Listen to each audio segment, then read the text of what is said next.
This is part 4, Cognitive Transitions, part 4. We're going to be talking about adolescent intelligence and adolescent thinking in context. Let's start with intelligence. Before we kind of get too far, I want to talk about how an IQ test kind of calculates their score. So IQ means intelligent quotient, and an intelligent quotient of 100 is average. Scoring above indicates a better performance than the average person of the same age, and scoring below is the opposite. So it's scoring kind of worse or not as scoring as good as a person of the same age, of an average person of the same age. So how they calculate this is they take the mental age, or MA, and that would kind of be based on how you answer those questions, what your mental age would be. Then they divide it by your chronological age, which is your actual age in years, and then they multiply it by 100 to get your IQ score.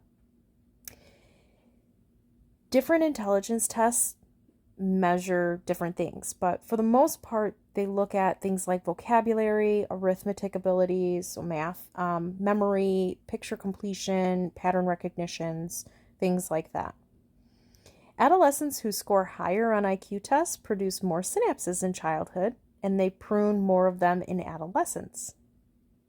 Mental abilities assessed by traditional IQ tests increase dramatically through childhood and adolescence, and then they kind of plateau in mid to late adolescence. Ironically enough, sarcasm here, the same time as information processing plateau. So, not ironic at all.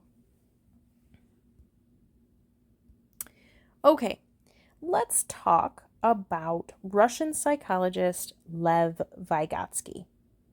Vygotsky emphasized social interactions as the mechanism for cognitive development. So that's really the driving force, is how you interact with other people. Basically, he thought our interactions with our environment are the thing that's going to make us either intelligent or maybe give us an opportunity to learn. Vygotsky thought that children and adolescents learn better through everyday interactions, especially when there is a more skilled person involved, or your textbook calls it an instructor. Vygotsky thought that the tasks for learning could not be too easy, because then the learner would kind of find boredom, and they can't be too hard, because then the learner would kind of find anxiety.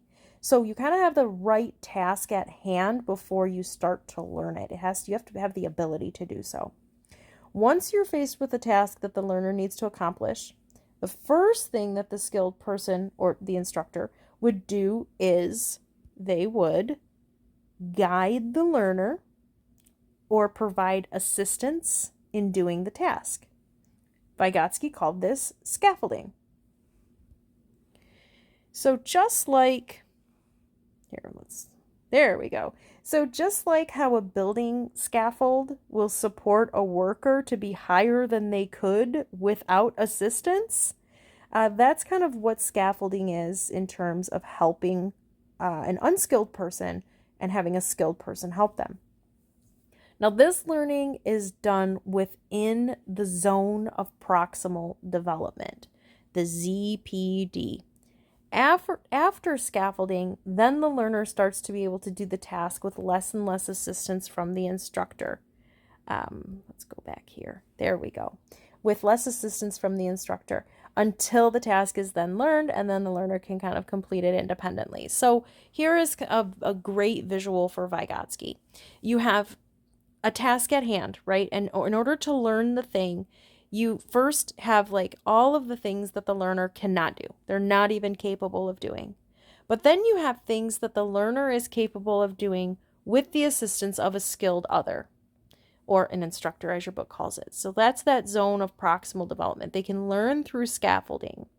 And then once they kind of do that over and over and over, then they're able to do it independently. Or even besides that, even if they're still learning through scaffolding, there are still other things that are within that bottom area, that gray area of things that the learner can do independently.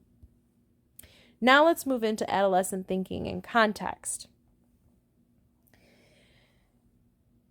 To study the practical side of adolescent thinking, researchers kind of look at how people think about social situations. So they call this social cognition.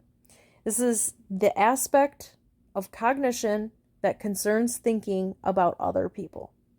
It concerns thinking about interpersonal relationships, social institutions, things such as that. And oh, I forgot to mention, my apologies, that research includes a lot of different topics, but we're going to only focus on theory of mind. Speaking of theory of mind is the ability to understand that other people have beliefs, intentions, knowledge that might be different from your own. Okay? And this is only capable if the person is able to use mentalizing. Mentalizing is the ability to understand someone else's mental state. If the adolescent is able to kind of think differently than themselves, then this can lead to the ability to better understand a person's perspective or their own point of view. It can also lead to improvements in social cognition. It can lead to improvements in communication. It can even lead to improvements in their ability to argue because they're able to provide a perspective that they think the other person would understand. But it also enables the adolescent to become a better liar. So that's kind of theory of mind. The last thing that I'm going to end with is another TED Talk that I'd like for you to watch, and it's by Kashfia Rahman.